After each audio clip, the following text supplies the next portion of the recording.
우리가 기도하다 보면 마음이 평안할 때가 있습니다. 기도하는데 마음이 평안하면 대부분 하나님께서 응답하시겠구나 이런 생각을 하게 되고 또 그런 경우가 많이 있습니다. 그런데 그 반대로 되는 경우도 더러 있습니다.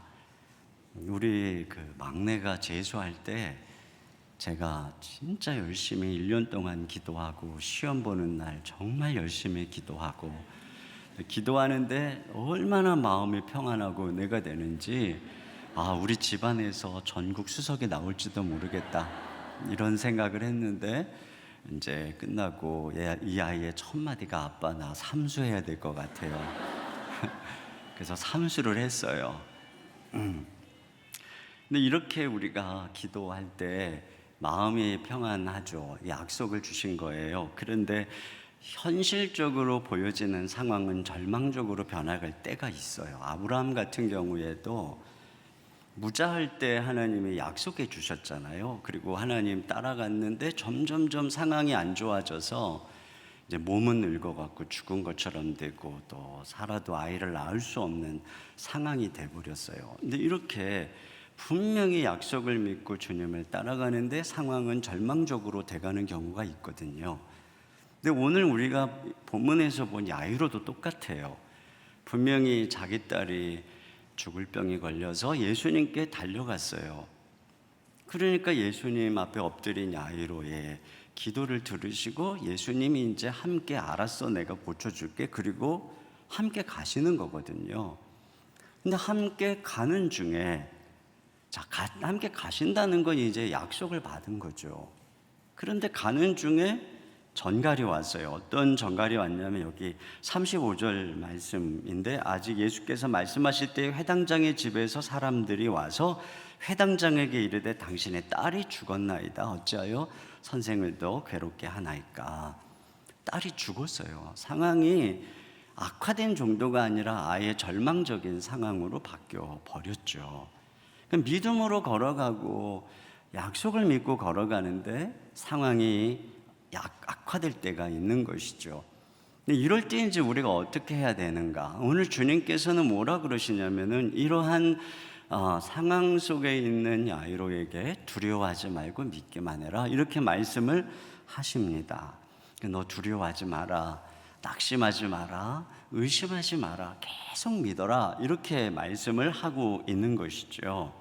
여기서 이제 우리가 한 가지 배우는 것은 이 믿음이라고 하는 것은 두려움과 싸우며 걸어가는 여정이구나 하는 것을 알게 되는 것이죠. 그 야이로는 이제 예수님이 함께 나하고 가시니까 이제 다 된 거야 이렇게 생각을 했지만 예수님을 모시고 딸이 병들어 누워있는 방까지 가려면 그 과정 속에서 두려움과 싸우는 그런 과정이 필요한 것이죠. 그래서 야이로가 두려움과 싸워서 이기고 끝까지 예수님을 믿으면 딸은 사는 것이고 야이로가 두려움에 넘어져서 예수님을 믿음으로 모시고 가는 일을 포기하면 딸은 죽는 것이죠. 저희 아이가 첫 아이가 어렸을 때 어느 날 아침에 눈을 떴는데 눈동자가 노래진 거예요. 깜짝 놀라서 병원에 데리고 갔더니 간 수치가 2000이라는 거예요. 보통 30 정도가 정상이잖아요. 의사 선생님의 말씀이 한 2주 정도 지켜보자고 이러다가 낫는 수도 있다고 그랬는데 이제 2주가 지나고 3주가 지났는데 점점 아이의 온몸이 노래지고 배는 불러오고 복수가 차고 이런 이제 상황이 됐어요. 이렇게 신음하는 아이를 밤새 간호하면서 이제 마음이 떨리는 거죠. 그리고 마음이 막 촛물 녹듯이 녹아내리고 두렵고 팔다리가 떨리고 진전이 없으니까 이제 의사는 간 이식을 조용히 이제 조심스럽게 얘기하는 상황이 되고 있는 것입니다. 근데 이런 상황에서 아빠가 할 수 있는 건 아무것도 없고 이제 하나님께 나가서 기도해야 되잖아요. 근데 기도하려고 눈을 감으면 기도가 안 나오는 거예요. 아이가 혹시라도 잘못되면 어떡하는 두려움이 내 목을 꽉 누르니까 기도를 할 수가 없는 거예요. 그러니까 그때 기억이 나요. 내가 기도를 하려면 먼저 두려움과 싸워야 되는구나. 그러니까 매일같이 두려움을 이기고 두려움과 싸우지 않으면 하나님께 나갈 수 없었던 기억이 있어요. 여러분, 이와 같이 우리가 믿음의 길을 걸어간다는 것은 우리 눈앞에 보여지는 이 두려움과 맞서 싸우는 과정이라고 하는 것을 우리가 알 수가 있죠. 근데 이런 두려움을 우리가 어떻게 이길 수 있느냐는 것입니다.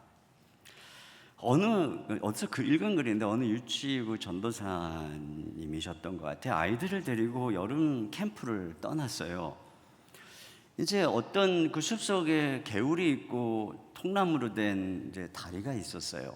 근데 아이들이 건너기에는 조금 무서울 수도 있겠다 싶지만 또 건너려고 하면은 뭐 그렇게 어렵지 않은 곳이었어요. 근데 이 전도사님은 생각할 때 누가 이 다리를 잘 건너올까? 아무래도 천방지축 뛰놀고 개구장이로 말썽 부리고 다니는 놈들이 잘 따라 건너겠지, 이렇게 생각을 했어요.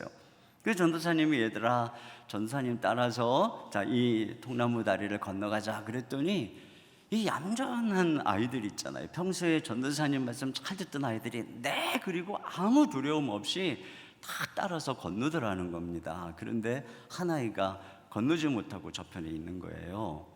그 아이가 누구냐면 평소에 정말 개구장이 짓하고 다른 애들 쥐어받고 격렬하게 그렇게 하던 그 아이였던 거예요. 그런데 얘가 아무리 전도사님이 건너가자고 해도 무섭다고 건너지를 못하더라는 것입니다. 그 아이가 누구냐? 이 부모와의 관계에 애정이 부족하고 신뢰가 부족한 아이였다는 거예요. 그러면서 그분이 이런 얘기를 합니다. 부모를 신뢰하면 전도사님도 신뢰하고 외너머 다리도 신뢰한다는 거예요. 근데 부모를 신뢰하지 못하니까 전도사님도 못 믿고 외너머 다리도 못 믿는다는 거죠. 근데 여기에 우리가 두려움을 이기는 중요한 말씀이 숨어 있는 거죠. 우리가 예수님을 신뢰할 때 우리는 모든 상황 속에서 이 두려움을, 의심을 이기고 우리가 건너야 되는 외너머 다리를 건너고 우리가 걸어가야만 하는 풍랑이를 걸어가고 우리가 통과해야만 하는 터널을 통과할 수가 있는 거거든요. 그러니까 결국 우리가 두려움을 이기는 것은 무슨 개인의 담력도 아니고 개인의 기질도 아니고 믿음이라고 하는 것입니다. 그러니까 두려워하지 말고 믿어라. 믿음에 있다는 것이죠. 그러니까 우리 신자에게 특별한 것이 있다면 그건 다른 게 아니고 오직 한 가지인데 믿음이에요. 우리에게 무슨 남다른 의지력이 있는 것도 아니고 남다른 해안이 있는 것도 아니고 남다른 무슨 용기나 배짱이 있는 것도 아니고 능력이 있는 것도 아니고 물론 그런 경우도 있지만 이것이 예수 믿는 사람이 특별한 것이다, 그건 절대 아니거든요. 단 한 가지 다른 게 있다면 그것은 믿음밖에 없어요. 우리가 가진 믿음이 얼마나 좋은 것인지 베드로전서 1장 5절에 보면 이런 말씀을 해요. 너희는 말세에 나타나기로 예비한 구원을 얻기 위하여 믿음으로 말미암아 하나님의 능력으로 보호하심을 받았느니라. 믿음으로 말미암아 하나님의 능력으로. 그러니까 믿음이 우리를 보호한다는 거죠. 그러면서 1장 7절 상반절에 이렇게 얘기합니다. 너희 믿음의 확실함이 불로 연단하여도 없어질 금보다 더 귀하다. 여러분, 이 말씀의 배경이 뭐냐면 말세예요. 말세가 되면 이제 종말의 때에 예수님 나타날 때에 그야말로 이 땅에는 최고의 환난 날이죠. 불로 체질이 풀어지는 그런 때입니다. 그때는요, 불로 연단하여도 없어질 금이라고 그러잖아요. 금도 은도 다 없어져 버리는 것입니다. 근데 그날에는 금이 우리를 못 지켜줘요. 은이 우리를 못 지켜줍니다. 그런데 그날에 유일하게 남아있는 거 하나 있다는 거예요. 그 금보다 더 귀한 믿음. 그 믿음이 우리를 지켜준다는 거예요. 그때에 모든 체질이 부러지고 하늘이 말리고 어마어마한 전무후무한 환란이 땅에 올 때에 우리가 예수님을 믿는 믿음, 우리가 예수 그리스도를 바라보는 믿음, 이 믿음이 우리를 보호하시고 우리를 지켜준다, 이렇게 말씀하고 있는 거죠. 여러분, 이게 우리 그리스도인의 특별한 점이에요. 아니, 그러면 그 믿음이 우리를 그날에만 지켜주겠습니까? 아니죠. 이 땅의 이 고난의 터널, 이 불같은 이 세상을 살아가는 과정에서도 이 믿음이 우리를 지켜주는 거예요. 그 다니엘서에 보면은 그 세 친구가 풀무불에 던지우죠. 근데 그 불 속에 4명이 있는 거예요. 하나님의 아들 같은 이가. 그는 곧 그리스도를 상징하는 것이죠. 주님께서 그 불 속에 던져진 그들과 함께하고 그 불이 그들을 태우지 못하도록 지켜주고 있는 거죠. 그래서 이사야 43장 2절에 보니까 내가 물 가운데로 지날 때 내가 너와 함께할 것이라, 강을 건널 때에 물이 너를 침몰하지 못할 것이며 내가 불 가운데로 지날 때 타지도 아니할 것이요 불꽃이 너를 사르지도 못하리니. 여러분, 이것이 우리가 소유한 믿음의 능력인 줄로 믿습니다. 그러니까 우리가 다른 사람하고 다른 한 가지, 그건 다른 게 아니에요. 금보다 귀한 이 믿음을 가졌다는 것, 우리가 예수 그리스도를 믿는 이 믿음인 것이죠. 근데 여러분, 우리가 이 믿음을 우리가 가졌나요? 우리가 가진 게 아니에요. 우리는 인간이고, 여러분, 이 세상 사람들을 보세요. 자기가 눈으로 보고 과학적으로 경험하지 못한 것을 믿지 않는 시대입니다. 우리도 예수님 보지 못했죠. 근데 베드로가 이런 얘기를 합니다. 베드로서 1장 8절에 보면은 예수를 너희가 보지 못하였으나 사랑하는도다. 이제도 보지 못하나 믿고 말할 수 없는 영광스러운 즐거움으로 기뻐하니. 우리가 예수님을 보지 못했죠. 근데 믿어요. 예수님을 보지 못했는데 사랑해요. 여러분, 이게 우리가 믿은 게 아니란 말이에요. 이런 믿음을 우리가 선물로 받은 거죠. 그렇기 때문에 여기에 우리의 특별함이 있는 거예요. 이 세상에 뭐가 없어도 우리가 사랑하는 예수님, 우리가 믿는 예수님, 우리가 날마다 동행하는 예수님, 여러분, 그 예수님이 우리를 모든 두려움에서 건져주시고 이 불같은 세상 지나갈 때 우리와 함께 하시는 줄로 믿습니다. 저는 어려서부터 워낙에 이제 무서움이 많았어요. 소심하고, 그러니까 선천적으로 이제 제가 기질적으로 되게 소심한 것 같아요. 지금도 이게 떨고 있는 게 느껴지시죠? 네. 안 떠는 척 하는 건데 속으로 엄청 떨고 있어요. 워낙에 이제 소심한 체질을 타고 났는데 또 몸도 약하고 또 집은 가난하고, 뭐 가난한 세월에 사시는 부모님은 거의 뭐 3일에 한 번씩 다투셨어요. 그러니까 이제 저에게는 뭐 3일에 한 번씩 하늘이 무너진 거죠. 그러니까 마음속에 언제나 제게는 이 불안이라는 것이 있었어요. 두려움. 근데 저희가 제 마음속에 그런 게 이렇게 많은 줄은 부목사 때는 몰랐어요. 부목사 때는 항상 담임 목사님의 그늘 아래 있으니까, 제가 사랑의 교회에 있을 때 그 오카르 목사님의 거장의 그늘 아래 있으니까 막 큰 소리 땡땡 쳤거든요. 근데 이제 17년 전에 교회를 개척을 했어요. 교회를 개척하니까 이제 제가 책임을 져야 되잖아요. 그러니까 너무 불안한 거예요. 교회 안에 이제 조금만 어려움이 있어도 이 교회가 깨지면 어떡하나. 막 설교하는데 누가 눈만 감고 있어도 내가 지금 설교 죽쓰고 있구나. 그러니까 지금 눈 감고 계시는 분은 저를 시험에 지금 빠지게 하고 있는 거예요. 또 나갈 때 이제 인사를 하는데 인상을 탁 쓰고 나가면 다음 주부터 안 나오려는가 보다, 이런 생각. 또 누가 이제 뭐 목사님 막 이렇게 이제 비난하고 그러면 뭐 소가리를 하고, 그러다가 교회를 떠나면 나는 자격 없는 목사야. 뭐 어떤 때는 몇 달을 슬럼프에 빠져서 막 헤매는 거예요. 그러니까 사실 저를 아는 어느 목사님도 내가 목사님을 사귀어봤는데 원래 개척자는 담대하고 용사 같아야 돼. 근데 목사님은 아니야, 개척 은사가 아니야 그랬거든요. 근데 제가 개척을 한 거예요. 그래서 어느 날은 너무 이제 제가 소심하니까 검도를 배워볼까 이런 생각을 했어요. 누가 그거 하면 이게 담력이 세진다고 하더라고요. 근데 뭐 그때 뭐 제가 개척하는데 뭐 복장 갖추고 검도 배울 시간이 어디 있어요. 번지 점프를 해볼까 되게 심각하게 고민해봤어요.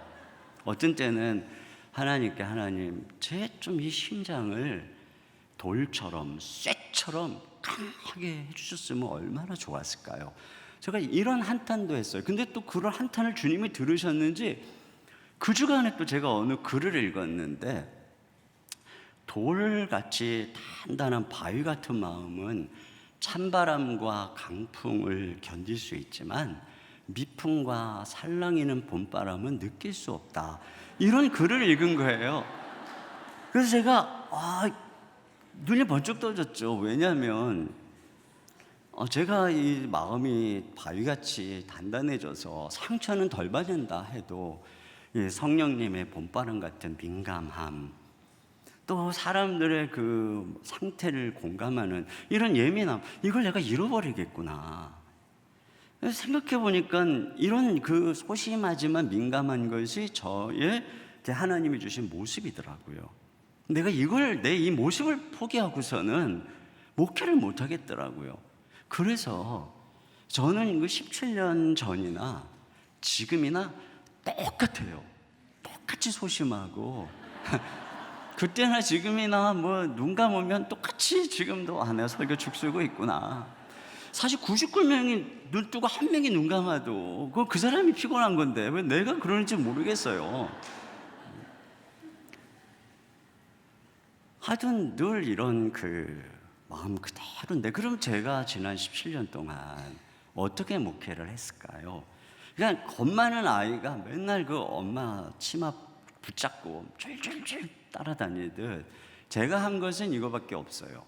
늘 무서우니까 모든 게 힘드니까 맨날 주님 앞에 엎드려서 주님만 바라보고 그냥 또 붙드는 거예요. 다윗이 시편 56편 3절에 내가 두려워하는 날에는 주를 의지하리이다 이렇게 말씀하신 것처럼 저는 다윗은 어쩌다 두려웠나 봐요. 나는 맨날 두려우니까 주님을 맨날 의지하는 거예요. 맨날.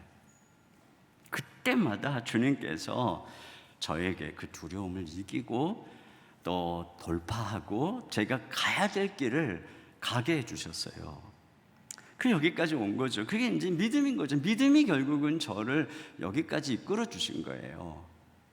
그래서 저는 그런 생각이에요. 하나님이 왜 나같이 이렇게 소심하고 겁 많고 나약한 사람을 불렀나. 보니까 그 믿음의 능력을 저 같은 모델을 통해서 봐라, 쟤도 나만 붙들고 여기까지 못 왔다. 이거를 아마 알려주시려고 그게 아닌가 싶어요. 근데 여러분, 우리가 예수님을 붙드는 이 믿음이 어떻게 해서 우리를 이런 두려움에서 건져줄까요? 그것은 우리의 믿음에 주신 예수님이 이 두려움의 풀무불 같은 세상에 먼저 오셨기 때문이에요. 그리고 우리가 받아야 되는 모든 저주와 형벌과 두려움을 예수님이 이 땅에서 다 받으셨기 때문이에요. 그리고 그렇게 죽으시고 부활하신 예수님이 지금 우리와 함께하고 계신 거죠. 그렇기 때문에 우리가 이 세상을 걸어갈 때 그 모든 것을 이미 다 지나가시고 또 짊어지신 주님께서 그 두려움에서 우리를 능히 건져주시고 지켜주시는 분이신 것이죠. 그래서 우리가 이 광야 같은 세상을 지나갈 때 주님을 의지하면 주님께서 우리를 그 모든 두려움에서 건져주신다니까요. 제가 언젠가 엄청난 스트레스로 짓눌려 있었어요. 근데 너무 이제 스트레스가 심했는지 숨이 안 쉬어지는 거예요. 거의 몇 개월을 숨이 안 쉬어지는 거예요. 그래서 제가 최근에서 어떤 글들을 보니까 이런 게 무슨 뭐 공황장애 뭐 비슷한 데도 이런 증상이 있다고 하는데 너무 힘든 거예요. 숨이 안 쉬어지니까 설교하는 데도 힘들고. 그때 제가 이제 누가복음을 묵상하다가 겟세마네 동산에서 기도하시는 예수님을 묵상하는데 예수님이 이때의 그 스트레스 지수가 얼마나 높을까가 이렇게 막 마음에 느껴지는 거예요. 그 예수님이 그 당시에 이제 그 인류의 저주의 잔을 받으셔야 되는 그 고통을 앞에 두고 또 예수님께서 그 제자들이 또 도망가잖아요. 배신하잖아요. 이 상황에서 예수님이 마태복음에 보면은 내 마음이 심히 고민하여 죽게 되었다라고 이렇게 말씀을 하시거든요. 그러니까 예수님 마음이 지금 이 짓눌리고 이 배신감과 또 여러 가지 상황에서 이게 상처받으시고 또 이 스트레스가 완전히 그 이루 말할 수 없는 그 짓눌림과 두려움과 스트레스가 예수님을 꽉 누르고 있는 상황이거든요. 근데요, 이 상황에서 예수님이 스트레스로 심장마비가 오거나 뇌출혈로 쓰러지면 안 되는 거예요. 그럼 예수님 십자가 못 지잖아요. 그러면 예수님이 구속사 감당 못 하는 거예요. 그러니까 예수님께서 그 모든 상황에서 겟세마네 그 동산에서 엎드려 하나님께 이 땀방울이 핏방울이 되기까지 절실하게 기도할 때 천사가 와서 힘을 돕고 결국엔 주님께서 그 모든 스트레스와 두려움을 짊어지시고 벌떡 일어나서 이제 가자 하고 십자가를 지시잖아요. 그때 제가 그 말씀을 보면서 주님께서 십자가에서 우리 죄만 지신 게 아니구나. 우리가 이 죄 때문에 져야 되는 이 짓눌림과 스트레스, 근심, 염려까지 주님께서 다 짊어지셨구나. 그때 마음속에 그런 확신이 온 거예요. 그래, 지금 나를 짓누르고 있는 근심과 염려와 스트레스가 절대 예수님 안에 있는 나를 넘어뜨릴 수 없어. 내가 아직 가야 되는 이 사명의 길에 이것이 절대 나를 넘어뜨릴 수 없어. 내가 이런 확신을 가지고 주님을 바라보게 되었어요. 그때 제 마음속에 떠오른 찬양이 바로 겟세마네 동산의 주를 생각할 때에 겟세마네 동산에 주를 생각할 때에 근심이나 걱정을 외면할 수 있을까? 길이 참고 묵묵히 주를 따라가리라. 제가 이 찬양을 부르는데 그렇게 눈물이 나더라고요. 결국은 주님께서 그런 스트레스 속에 또다시 제가 일어나서 걸어가도록 도와주셨습니다. 또 주님께서는 십자가에서 극심한 이 공포와 두려움을 경험하셨어요. 한번 생각해 보세요. 그 채찍을 맞을 때 주님이 느끼셨어요. 공포. 골고다 언덕에 십자가를 지고 사형장으로 올라갈 때의 공포. 전에 교도관이셨던 박효진 장로님 간증을 보니까 그렇게 의연해 보였던 죄수들도 사형장에 끌려갈 땐 다 실성해가지고 제 발로 못 걸어가고 바지를 적시면서 끌려간다고 그러잖아요. 거의 반실성해서. 그런 두려움의 길을 주님께서는 십자가를 지고 두 다리에 힘을 다 해서 걸어 올라가셨어요. 그리고 손발에 못이 박힐 때 얼마나 두려우셨을까요? 그 공포가 얼마나 가슴을 저리게 했을까요? 그때 주님께서 벌떡 일어나서 야, 나 더 이상 못하겠어. 못하겠다! 이랬으면 우리는 구원 못 받는 거예요. 근데 주님께서 그걸 다 견디셨어요. 다 담당하셨어요. 왜 그러셨을까요? 이게 원래는 죄 때문에 우리가 담당해야 되는 두려움이고 우리가 경험해야 되는 공포예요. 우리가 우리 죄 때문에 가슴이 녹아져 내려야 되는 상황이고 두 팔과 두 다리가 떨려야 되는 건데 우리 주님께서 그런 우리를 아시고 우리를 위해서 이걸 다 담당하신 것이죠. 그래서 공포가 찾아오고 두려움이 찾아와도 우리가 주님을 의지하면 평강을 주시는 거예요. 마틴 루터킹이 이런 흑인 노예 해방 운동할 때 전화가 왔어요. 이 깜둥이 너 죽을 거야. 그때 두려움이 다가온 거죠. 근데 그 두려움 속에서 그가 하나님을 의지할 때 말할 수 없는 평강이 그를 사로잡은 것입니다. 그 두려움을 이기는 하나님의 평강이 그의 마음을 사로잡아서 그 길을 갈 수가 있었던 거죠. 우리 아이가 너무 이렇게 아플 때 말이에요. 잠을 못 자겠는 거예요. 내가 혹시라도 잠을 잘 때 얘가 잘못되면 어떡하나. 잠을 못 자겠는 거예요. 그러니까 제가 어떻게 하냐면 기도하는 거예요. 하나님 아버지, 간절하게 아이를 주님께 아뢰면서 기도하지. 그러면 정말 신기하게도 놀라운 평강이 제 마음에 임하는 거예요. 그리고 제가 잠이 드는 거예요. 근데 그때뿐이 아니에요. 목회하면서도 이게 두려운 날이 한둘인가요? 그래서 잠 못 이루는 그런 밤이 한둘인가요? 그러나 그 다음날도 일어나서 사역은 해야 되고 걸어가야 되니까 기도하는 거죠.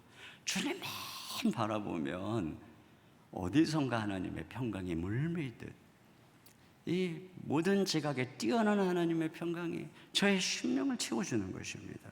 왜 그렇습니까? 우리 주님이 내가 져야 되는 모든 공포와 두려움을 이미 짊어지셨기 때문에 우리가 주님께 나가면 내 두려움은 주님의 평강은 우리에게 임하는 줄로 믿습니다. 그뿐이 아니에요. 예수님께서는 십자가에서 죽으실 때 하늘이 닫혔어요. 여러분, 스데반이 순교할 때는 하늘이 열렸어요. 그리고 거기 인자가 서신 것을 보고 스데반의 얼굴은 해처럼 빛났어요. 그러나 예수님이 죽으실 땐 하늘이 닫혔어요. 하나님이 등을 돌렸어요. 예수님의 얼굴은 시커매졌어요. 예수님은 저주받으신 거예요. 예수님은 순교한 게 아니잖아요. 예수님은 우리 대신에 저주를 받고 하나님의 그 손을 놓아버리셨어요. 왜 예수님이 이 고통을 당하셨나요? 우리가 그렇게 돼야 되는 거였잖아요. 우리가 그렇게 버림받아야 되는 거죠. 근데 예수님이 대신 버림받았기 때문에 절대로 하나님이 우리를 버리지 않는 거예요. 그리스도 예수 안에서 그 누구도 이 하나님의 사랑을 끊을 수가 없는 것입니다. 왜요? 예수님께서 우리 대신 버림받았기 때문에 그런 줄로 믿습니다. 그러니까 지금 이 절망의 순간에 예수님이 야이로에게 두려워하고 하지 말고 믿기만 해라. 이 순간에 지금 야이로가 힘이 쫙 풀리는 거죠. 예수님을 자기 손으로 붙잡고 가던 이 손에 힘이 풀리는 순간 아니겠어요? 근데 예수님이 그의 손을 붙잡고 계시는 거예요. 두려워하지 마, 믿기만 해라. 이렇게 붙잡아 주시는 거죠. 제가 그 언젠가 50대 후반에 우리 교회 한 순장님, 권사님인데 몸에 암이 퍼져서 이제 병원에서 더 이상 손을 쓸 수가 없는 상황이어서 집에 계셔서 제가 신방을 갔어요. 제가 그분을 잘 알죠. 저에게 제자 훈련 받고 사역 훈련 받고 개척 때부터 함께 했던 너무나 정말 하나님 앞에 아름다운 권사님이셨어요. 순장님이셨어요. 근데 그분이 저한테 이렇게 말씀하신 게 아직도 기억이 나요. 목사님, 참 이상해요. 목사님 저 아시잖아요. 저는 겁이 많아요. 그래서 저는 제가 이렇게 아프면, 암이 걸려서 이렇게 아프면 겁이 나고 아이들이 걱정되고 남편도 걱정되고 불안하고 그래야 그게 저거든요. 그런데 이상하게 마음이 편해요. 목사님, 저 걱정하지 마세요. 저를 위로해 주는 거예요. 주님이 저와 함께 계시고 저는 지금이라도 하나님께 갈 확신이 있어요. 근데 이렇게 말씀하시는 권사님의 표정이 너무 평안한 거예요. 그게 그 권사님의 기질이 아니라니까요. 그분을 붙들고 있는 믿음인 거죠. 예수님인 것입니다. 이게 믿음의 능력이에요. 여러분, 우리도 두렵죠. 저도 두려워요. 그러나 저는 믿어요. 우리가 어떤 상황에 처할지라도, 또 때때로는 뭐 갑자기 순교기를 가야 될 상황이 될지라도 지금은 못하죠. 지금 전 겁만 나가지고 못할 것 같아요. 근데 그때 되면 여태까지 나의 걸음을 붙잡아 주신 예수님이 그때도 붙잡아 주실 것이다. 저는 이것을 믿습니다. 이게 믿음의 능력인 것이에요. 그러므로 믿음이 우리를 지킵니다. 믿음이 이 세상에서도 우리를 지켜주시고 심판 날에도 우리를 붙잡아 주십니다. 가장 소중한 것은 믿음이에요. 그러므로 이 믿음을 지켜야 돼요. 이 믿음이 자라야 돼요. 근데 여러분, 이 믿음은 그 믿음의 주이신 예수님, 우리가 그 예수님을 얼마나 아느냐, 우리가 그 예수님을 얼마나 사랑하느냐, 얼마나 신뢰하느냐, 이곳에 달려있는 거잖아요. 그런 면에서 우리가 이 믿음이 자라려면 예수님을 알아가야 돼요. 예수님을 배워야 돼요. 바쁘게만 살아가면 안 되고 우리의 삶을 순간순간 멈춰서 예수님을 알아가야 되고 예수님을 배워야 되는 것이죠. 오늘 이 야이로가 얼마나 다급한 상황입니까? 그런데 갑자기 여러분 알죠? 혈루증 앓는 여인이 불청객처럼 예수님의 뒤로 와서 옷자락을 만져가지고 지금 이 길을 막아버린 거예요. 예수님이 가다가 멈춘 것입니다. 이 멈춤의 순간에 야이로의 마음이 어땠겠어요? 아마 그 1분 1초가 막 1년처럼 느껴졌을 겁니다. 지금 딸은 죽어가고 있는데 왜 예수님 여기서 멈춰 계시나? 근데 그 멈춤의 시간에 무슨 일이 일어났죠? 이 혈루증 여인을 통해서 예수님에 대한 눈이 열리고 있는 거예요. 야이로는 예수님이 어떤 분이라고 믿었느냐면 집에 오셔서 아이에게 안수를 하면 고쳐주실 분이라고 믿었어요. 그런데 혈루증 여인은 예수님 몰래 뒤로 와가지고 옷자락에 살짝 손만 대도 자기 12년 된 혈루병이 나을 거라고 믿은 것입니다. 그러니까 누구의 믿음이 더 놀라운 것이죠? 혈루증 앓는 여인의 믿음이 놀라운 것입니다. 여러분, 우리 주님은 우리의 믿음만큼 나타나시는 거예요. 우리 주님이 얼마나 하나님 되심은 우리의 믿음의 크기만큼 우리의 삶 속에 나타나는 것이기 때문에 지금 이 야이로는 혈루증 앓는 여인의 믿음을 통해서 도대체 예수님이 어떤 분이신데 옷자락에 살짝 손만 대도 낫는 거야. 내가 모시고 가는 예수님이 도대체 누구야? 예수님을 배우고 있는 거죠. 예수님에 대한 눈이 열리고 있는 거예요. 제가 한참 개척하고 막 힘겹게 뭐 특세도 하고 그때 몸도 아프고 막 힘들어할 때였어요. 그때 고 하영조 목사님 그 암 투병 중에 40일 특세를 인도하시는 것을 제가 본 거죠. 그때 엄청 저에게 도전이 된 거예요. 도대체 하나님이 누구신가? 도대체 예수님이 누구신가? 어떻게 암투병을 하시면서도 40일 새벽 기도를 인도하실 수 있는 건가? 이게 저에게 믿음의 담력을 준 거예요. 그게 제가 이제 오늘 여기 오려고 말씀 준비하다 생각이 나더라고요. 여러분, 이 멈춤의 순간에 야이로가 주님이 어떤 분인가 알아가고 믿음의 눈이 열리죠? 그런데 그때에 전갈이 온 거예요. 딸이 죽었습니다. 그리고 그것 때문에 마음에 두려움이 가득할 때 예수님께서 두려워하지 말고 믿기만 해라 라고 얘기하니까 정말 야이로가 끝까지 예수님을 믿고 그 예수님을 딸에게로 모시고 가는 것입니다. 여러분, 이게 어떻게 가능해요? 이 멈춰서서 혈루증 앓는 여인을 통해 예수님을 배워가는 그 시간이 없이 이게 가능했을까요? 가능하지 않은 거예요. 멈춰서서 주님을 배웠기 때문에, 예수님이 얼마나 놀라운 하나님인가를 알았기 때문에, 만약에 아무 방해 없이 예수님이 청청걸음으로 야이로와 함께 갔다고 해보세요. 그런데 집 문 앞에서 집안에서 곡소리가 들렸다면 어떻게 됐을까요? 그러면 분명히 야이로는 거기서 포기했을 거예요. 예수님, 안녕히 가세요. 여기까지 오시느라고 수고하셨어요. 이건요, 빨리 가는 게 절대 빨리 가는 게 아니에요. 늦는다고 절대 늦는 게 아니에요. 이 시간이 이 혈루증 여인 때문에 지금 지체하고 있는 이 멈춤의 시간이 늦는 것 같지만 실상은 그 시간에 믿음이 자라고 이것이 더 빨리 가는 계기였다는 것을 알게 되는 거죠.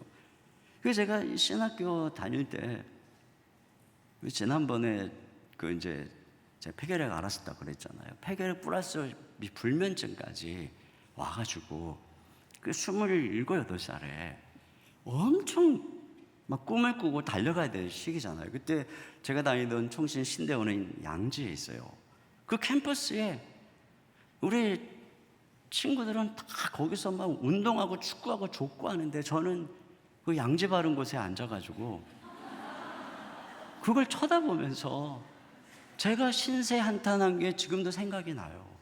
하나님, 제가 지금 20대 후반에 저를 이렇게 하시면 어떡합니까? 젊은 날에 왜 제 인생이 이렇게 무너지고 가라앉아야 됩니까? 그렇게 저의 몸에 시작된 질병은 제 나이 40대까지 저를 괴롭혔어요. 그리고 그때 그 극심한 고통 속에서 주님을 바라봐야만 했고요. 근데 제가 돌아보니까 그 시기에 믿음의 날개가 자란 거예요. 그래서 제가 개척을 하고, 제가 40에 개척을 했거든요. 개척을 하고 그 믿음의 이 그 목회의 장애물을 나가는 이 넘어가는 이 믿음의 날개가 이게 언제 자랐나? 다 그때 자란 거예요. 그때 폐결핵으로 또 불면증으로 남들은 그냥 베개에 머리만 대면 잠을 자는데 3년 동안 밤마다 고통 속에서 혈루증 앓는 여인처럼 옷자락을 하루도 잡으려는 마음으로 내 믿음의 손을 날마다 내밀지 않으면 하루도 살아갈 수가 없었던 그때에 저의 믿음의 근육이 자라고 제 안의 믿음의 야성이 자라고 내가 주님을 바라볼 수 있는 저의 시력이 자라고 그 날개가 그때 자랐어요. 그렇기 때문에 제가 목회를 하면서 저의 삶 속에 다가오는 두려움의 풍랑을 넘어갈 수가 있었던 것이죠. 그러니까는 이게 늦는 게 아니에요. 그러니까 얼마나 빨리 가냐가 중요한 게 아니고 내가 얼마나 이 믿음의 날개를 얻느냐, 이것이 중요한 것입니다. 이 코로나19로 인해서 우리가 다 멈췄어요. 근데 여러분, 우리가 이 멈춤 속에서 우리는 알죠. 왜 멈추게 하는지. 그동안 너무 바쁘게 다니면서 주님을 잃어버리고 본질을 잃어버리고 정신없이 달려간 우리를 다 멈추게 해버리셨어요. 이 멈춤의 시간에 어떤 사람들은 뭐 하는지 모르겠지만 여러분, 우리 믿음의 사람들이 이 멈춤의 시간에 뭐 하고 있어요? 주님 바라보는 거죠. 멈춤의 시간에 본질로 돌아오라고 하는, 내게로 돌아오라고 하는 이 주님의 음성을 듣고 주님을 더 알아가고 주님만 바라보고 본질로 돌아가는 그 사람들에게 있어서는 이 코로나19로 이게 멈춰있는 이 시간이 이게 늦는 것 같아요. 지금은 또 이것 때문에 또 많은 것을 잃어버린 사람들이 많아요. 그러나 결국 우리가 믿음의 날개가 자라면 이 멈춤 때문에 오히려 더 빨리 가게 되는 그런 은혜가 우리 가운데 있게 될 줄로 믿습니다. 그래서 결국 야이로가 주님 끝까지 바라보고 예수님을 딸이 누워있는, 이미 죽었죠, 절망 속에 있는 곳까지 모시고 갑니다. 그리고 예수님께서는 달리다굼, 소녀야 일어나라. 그리고 그 소녀를 살려주시죠. 믿음의 여정을 다 완수하니까, 그러니까 기적이 일어난 거예요. 끝까지 믿으니까 기적이 일어난 것입니다. 여러분, 이게 중요한 거예요. 믿은 것 물론 중요하죠. 그런데 성경은 믿음을 얘기할 때 언제나 믿음은 끝까지 믿는 하나의 과정으로 얘기하고 있는 거예요. 단수로 얘기하고 있는 게 아니에요. 그 우리가 오늘 이 주제를 삼고 있는 소망, 어떻게 우리가 이런 환난과 어려움 속에서 끝까지 믿느냐, 이 야이로처럼 두려움 속에서 어떻게 끝까지 주님을 바라보느냐, 이게 믿음이란 말이죠. 이게 바로 아브라함이 우리에게 전수해준 믿음의 유전자란 말이에요. 그 예수님을 처음에 누구나 다 잘 믿는단 말이에요. 근데 10년 지나도 20년 지나도 50년 지나도 60년 지나도 처음처럼 예수님만 붙들고 예수님만 바라보는 그런 믿음을 가진 사람들은 점점 줄어드는 거예요. 그러다 보니까는 믿음에서 탈락하고 어느 순간에 자기 공로를 의지하고 어느 순간에 자기의 여러 가지 이 힘과 자기의 지혜를 의지하고 믿음에서 딱 대열에서 탈락하는 것입니다. 그러니까 우리의 삶에 어떤 기적도 안 나타나는 거죠. 끝까지 믿어야 돼요. 기도도 마찬가지인 것입니다. 기도, 여러분 성경에 기도하면 언제나 따라 붙는 수식어가 뭐예요? 낭망하지 말고 끝까지 기도해라. 쉬지 말고 기도해라. 항상 기도해라. 성령 안에서 무시로 깨어서 기도하라. 이것이 바로 언제나 기도에 붙어 있는 거예요. 그러니까 기도를 잠깐 했다. 이게 중요한 게 아니고 우리가 끝까지 응답받을 때까지 기도하는 것이 중요한 것이거든요. 오늘 저기 야이로가 그렇게 한 것입니다. 그랬더니 이런 기적이 일어난 거예요. 여러분, 기도한다는 것은 끊임없이 낙심, 의심과 싸우는 과정이라는 걸 기억하고 이걸 이겨내야 됩니다. 제 딸이 엄청 위중할 때 하필 또 의료 파업이 그때 일어났을 때였어요. 그러니까 병원에서 얘는 경과를 지켜봐야 되니까 집으로 가라는 거예요. 집에다 데려다 놓고 이제 저는 교회 때문에 이제 왔다 갔다, 그 당시 사택이 분당에 있었는데 왔다 갔다 하는데 너무 이제 마음이 불안하니까 저는 이제 교회에서 살게 끝나면 집으로 오는 중간에 청계산 기도원이 있어요. 그 청계산 기도원을 매일 올라가는 거예요. 산에 올라가서 밤늦게까지 부르짖고 집에를 가는 거예요. 그날도 산에 올라가서 간절하게 부르짖는 것입니다. 하나님 아버지, 내 딸을 살려주시옵소서. 부르짖는 거죠. 이렇게 기도할 때는 믿음이 있으니까 막 담대하게, 그리고 믿습니다, 막 이런 그 마음을 가지고 내려왔어요. 그리고 이제 차에 시동을 걸고 가려고 하는데 갑자기 이제 마귀가 의심의 생각을 준 거예요. 야, 네가 기도하는다고 딸이 낫냐? 지금 좋은 의사를 만나든지 좋은 약을 쓰든지 그래야지 네가 기도한다고 딸이 낫냐? 이렇게 이제 마음속에 그게 필요 없다는 얘기가 아니라 그때 의료 파업 때문에 집에 있는 상황이다 보니까 앞에 캄캄한 상황에서 이제 그런 음성이 들린 거예요.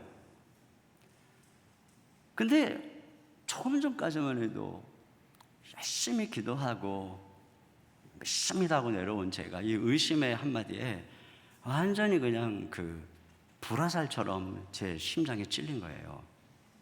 근데 갑자기 힘이 없는 거예요. 그리고 낙심이 찾아오는 거예요. 얼마를 거기서 그렇게 앉아 있었는지 집에 갈 힘도 없고 눈물이 나는 거예요. 그리고 정말 얼마를 앉아 있었는지 거기서 멍하니 넋을 놓고 앉아 있었는데 그때 주님께서 저에게 내적인 음성을 들려주셨어요. 뭐라 그러셨냐면은, 아들아, 너 목사지? 네. 너 평생 성도들에게 하나님의 말씀은 진리라고 설교할 목사지? 네. 그런데 만약에 네가 지금 너의 딸을 위해서 나에게 그렇게 간절하게 기도하고 그 기도를 내가 듣는다는 사실을 믿지 못한다면 너는 네가 믿지도 못하는 것을 성도들에게 믿으라고 맨날 사기치는 목사가 되겠구나. 이런 음성이 들렸어요. 그때 제가 정신이 퍼뜩 났죠. 아, 그렇다. 그렇다면은 제가 선택이 딱 둘 중에 하나더라고요.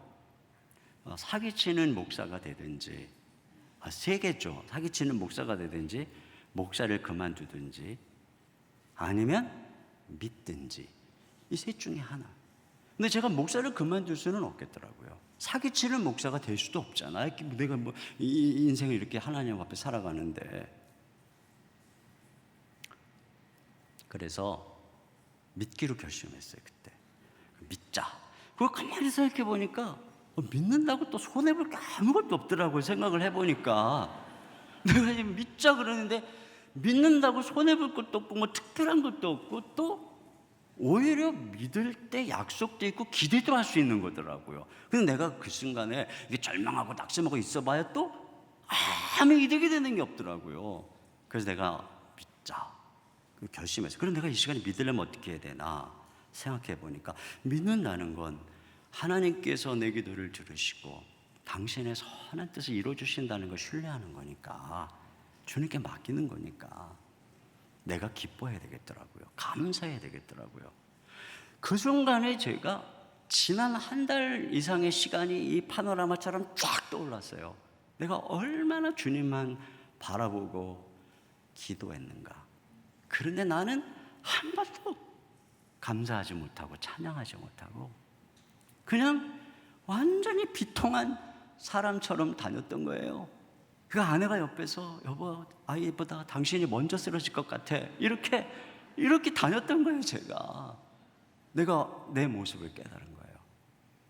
내가 기도하고 구하는 데까지는 잘했는데 기도하고 구한 것은 받은 줄로 믿으라 그랬잖아요. 그걸 못한 거예요. 그러니까 제 상황을 생각해 보니까 산에 올라갔고 하나님께 하나님 우리 딸을 고쳐주시옵소서 믿습니다 하고 딱 맡겼어. 그리고 내려가면서 고민하는 거죠. 걱정하는 거죠. 돌려주세요. 그리고 이러고 또 올라가서 주여 믿습니다 하고 맡겨서 또다시 돌려주세요. 그러니까 하나님께서 내가 기도하니까 알았다고 고쳐주려고 그러면 애비가 돌려주세요. 손도 못 대게 하고 내가 이걸 지난 한 달 넘도록 하고 있었던 거예요. 아, 내가 정말 믿음이 없었구나. 내가 기도하지만 믿음이 없었구나. 그리고 그날 차에서 결심을 했어요. 기도하고 구한 것은 받은 줄로 믿겠다. 그리고 찬양을 한 거죠. 물론 억지로 했어요. 그냥 막 했어요. 그리고 막 그냥 감사합니다. 그냥 했어요. 그리고 처음으로 집에까지 목이 터져라 하나님을 찬양하고 믿음의 결심을 하면서 돌아갔어요. 그리고 이제 제가 받은 은혜가 많으니까 집에 있는 이제 밤늦은 시간이죠. 아내에게 얘기했어요. 왜 이렇게 늦게 왔냐 그러길래 있었던 얘기 다 했죠. 그랬더니 아내가 그러는 거예요. 조그맣게 아이가 잠들었는데 이상하다는 거예요. 왜? 그동안 한 번도 이 눈동자가 항상 노랬던 아이의 눈동자 일부에 하얀 게 보이는 것 같다는 거예요. 와, 자는 아이의 눈을 이렇게 열어보고 싶었는데 차마 잘 안 되더라고요. 그래가지고 아침에 일어나자마자 아이의 눈을 봤는데 눈에 한 3분의 1의 하얀 게 빠져나갔어요. 그때서부터 척척척척척 빠져나가지고 완전 정상으로 돌아왔어요. 의사 선생님이 그러는 거예요. 이게 어떻게 이렇게 됐냐는 거예요. 그러면서 아이에게 완전히 나았다고 한 그날에 어떤 아이를 가르치면서 얘랑 똑같은 증상인데 저 아이는 간 이식을 해서 지금 뭐 그런 어떤 적응하기 위한 그런 주사를 맞으러 왔다고 그러더라고요. 물론 하나님께서 이런 과정을 통해서 저에게 어떤 메시지와 교훈을 주신 거예요. 근데 여러분, 폴 트루니에가 이 신앙을 공중 그네 고개와 같다고 그랬어요. 그래서 이쪽 막대기를 잡고 쫙 가서 이게 손을 놔야 저쪽 막대기를 붙잡고 저쪽 건너편으로 가는 거잖아요. 근데 이 막대기를 잡고 갔는데 안 놓으면 다시 돌아와야 되는 거예요. 그럼 우리가 주님께 기도할 때 쫙 하고 갔는데 이거 안 놓으면 다시 돌아오는 거예요. 쫙. 내가 지금 그 일을 하고 있었던 거예요. 근데 어떻게 해야 돼요? 쫙. 그리고 이게 뭐예요? 맡겨야죠. 놔야 돼요. 맡겨야 돼요. 좋으신 주님께 맡겨야 돼요. 감사해야 돼요. 찬양해야 돼요. 우리가 하나님께 그렇게 그때 저쪽 막대기가 나에게 다가오고 나를 새로운 기적의 세계로 인도해 주시는 것이죠. 마지막 한 가지만 잠깐 말씀을 드리면 여기 혈루증 여인의 그 연수가 12년 동안 병을 앓았다고 그러잖아요. 그런데 참 신기하게도 야이로의 딸도 12살이라는 거예요. 제가 입에 같은 숫자일까 이것들을 묵상하다가 문득 하나님 마음속에 주신 메시지가 있어요. 회당장의 딸이 12살이잖아요. 그러니까 그동안 저는 이제 제 딸을 생각해 본 거죠. 얼마나 행복했을까. 근데 그 12년 동안 혈루증 여인은 얼마나 힘들었을까. 근데 만약에 이 회당장이 12살 먹은 자기 딸의 아픔이 아니었다면 이 혈루증 여인의 12년의 고통을 알았을까? 이 회당장이 당시라면 오늘로 하면 목사와 같은 존재잖아요. 과연 그 백성의 아픔을 알았을까? 저는 제 딸이 아프면서 너무 많은 것들을 보게 되었어요. 제가 그 당시에 우리 딸이 아플 때 사랑의 교회에서 금요일마다 심야 기도회를 인도했어요. 근데 심야 기도회 오시는 분들은 다 여러 가지 많은 고통과 어려움 속에 오시잖아요. 근데 제가 아직 충분히 이해를 못했었던 것 같아요. 왜냐하면 우리 딸이 이제 이렇게 위경 속에 있으니까 기도회 하다 보면 이제 환우를 위한 기도를 하고 화면에 이제 환우 명단이 올라가잖아요. 근데 거기에 제 딸의 이름이 제일 첫 번째로 올라간 거예요.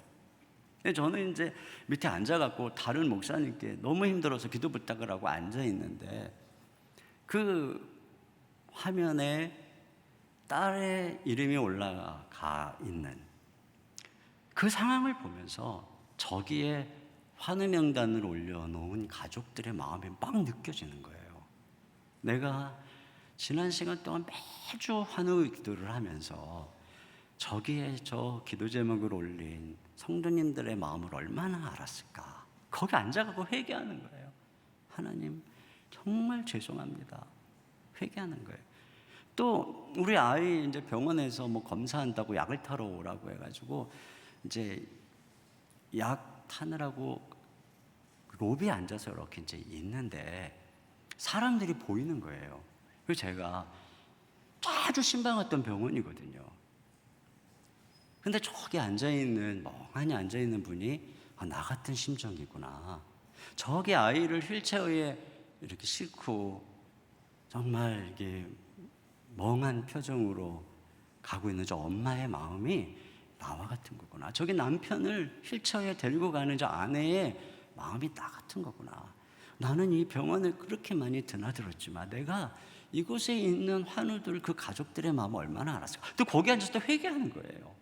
어느 날은 병원에 이제 아이가 입원해 있을 때였는데 엄마하고 있고 싶다는 거예요. 이제 5살짜리니까 아빠 싫다는 거예요. 그래가지고 엄마하고 있으려니까 그 밑에 동생이 둘이 있었어요. 돌이 안 된 막내하고 아들 3살.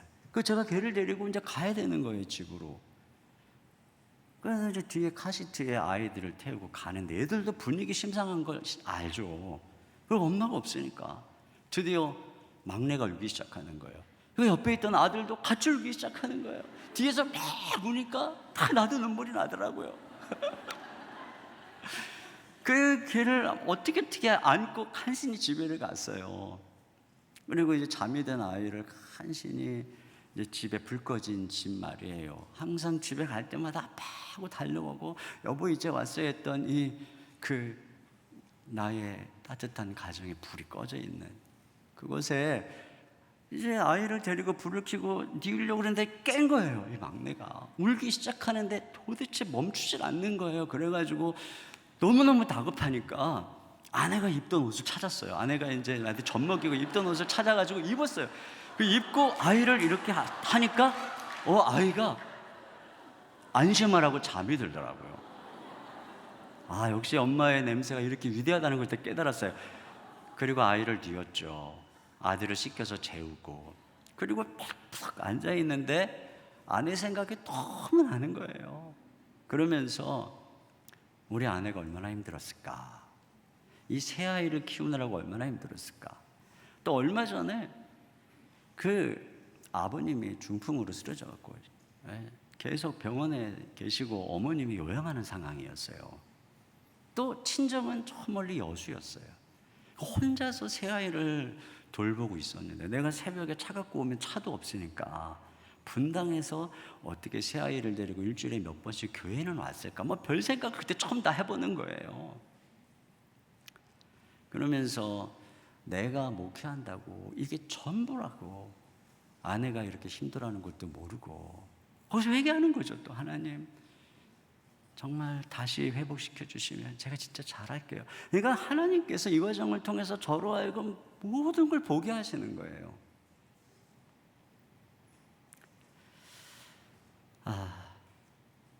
여러분 우리가 고난이 오잖아요. 그러면 고난이 절대 우리를 망하라고 오는 게 아니에요. 왜냐하면 예수님께서 우리 대신 이 땅에 오셔서 모든 형벌을 다 받으셨기 때문에 이제는 이 땅에서 모든 고난은 형벌이 아니라 왜 주님이 받으시는 거예요? 예수님 안에서 그 모든 것은 우리를 빚으시고 연단하시는 도구가 되는 것이죠. 어떤 고난도 예수님 안에서 우리를 망하라고 오는 고난이 없어요. 이번 코로나19도 마찬가지죠. 그리고 우리가 그 주님을 바라보고 걸어갈 때 고난을 통해서 우리가 빚어지는 거예요. 한편에서는 믿음으로 두려움 이기고 주님만 바라보고 걸어가는 것이고, 다른 한편에서 그 과정을 통해서 우리가 아름답게 빚어지는 거예요. 이 헬레나 오웬이 우리 주 예수 그리스도는 상처 입은 치유자라고 그러잖아요. 주님이 상처를 입으신 분이고 고난을 알기 때문에 이 고난당하는 우리를 치유하시는 것처럼 결국에는 하나님께서 이 모든 과정을 통해서 우리를 빚으시는 거예요. 우리의 이 고난과 상처가 다른 사람의 상처를 치유하는 치유의 원동력이 되는 것이죠. 이런 빛나는 모습으로, 그래서 결국엔 우리를 쓰시려고, 그래서 하나님의 사람들은 환난 중에도 기뻐하노니 즐거워하노니 이는 환난은 인내를 인내는 연단을 연단은 소망을 낳는 줄 압니다. 그래서 우리 신자들은 환난 속에서 소망을 가지는 것입니다. 절대 절망하지 않는 거예요. 왜요? 예수님 때문에, 우리 주 예수 그리스도 때문에. 그분이 우리의 모든 고난을 지시고 지금 우리 곁에서 함께 하셔서 그 믿음이 우리를 지키시고 우리를 연단하시고 우리를 아름답게 빚을 것을 믿기 때문에, 여러분 이 믿음으로 걸어가면 주님께서 정말 아름다운 응답으로 우리와 함께 해주시고, 우리가 끝까지 우리의 나그네 새길의 사명의 길을 다 완주하게 해주시고 놀라운 기적과 아름다운 열매로 우리에게 갚아주실 줄로 믿습니다.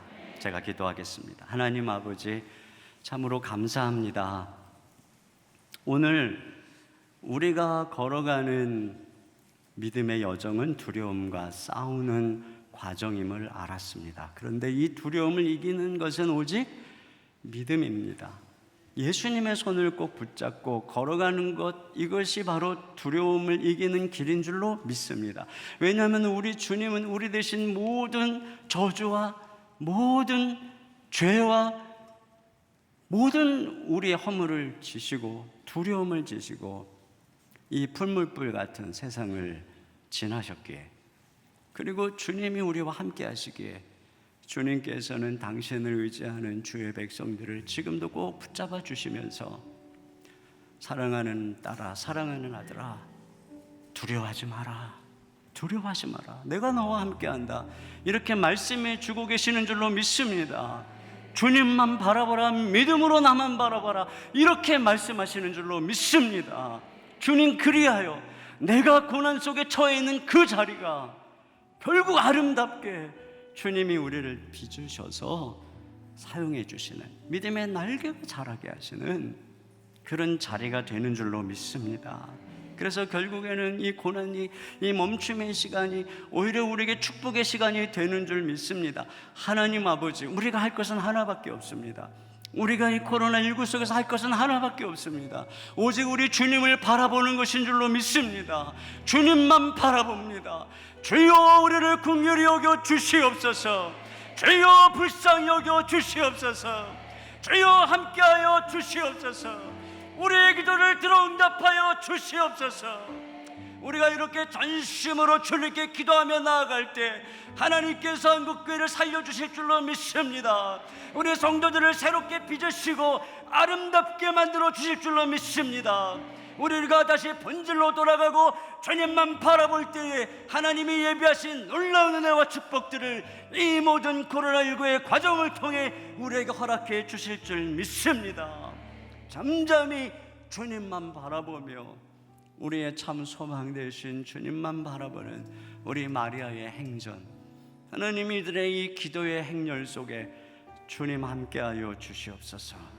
응답하여 주시옵소서. 기도의 영을 부어 주시옵소서. 우리의 눈을 열어 주님만 바라볼 수 있도록 인도하여 주시옵소서. 우리 주 예수님의 이름으로 기도하옵나이다. 아멘.